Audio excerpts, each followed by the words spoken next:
Bu turnirdə yəni baxmayaraq ki, sıfır xalları var, yəni belə bir bilmirəm oyunlarına baxırsınız, baxmırsınız.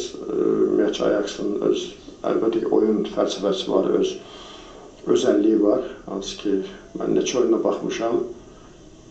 Yəni rəqibindən heç də aşağı səviyyədə oynamayıb. Əksinə, yəni hətta son oyunda, Benfica oyunda elə bunların daha çox qol epizoduları oldu, nəinki rəqibin.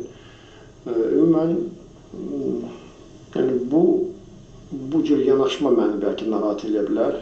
Sanki qalibiyyət bizimdir, sanki sonda gedən komandaya qarşı oynayırıq. Biraz bundan uzaqlaşmaq lazımdır. Amma hər bir halda dediyim kimi, yəni mən bu şeyləri çox normal qəbul edirəm ki, mən fikirlər formalaşır azarkeşlərin, hansı ki, bu bizə olan inamlarından, bizə olan diqqətlərindən. Yəni, onlar da, belə deyək də, qarşıdakı oyunları gözləyirlər. Elə ilk olaraq bizə ki, bizdən işğal götürsünlər, amma yəni, görünür ki, çox ciddi və çox diqqətli olmalıyıq.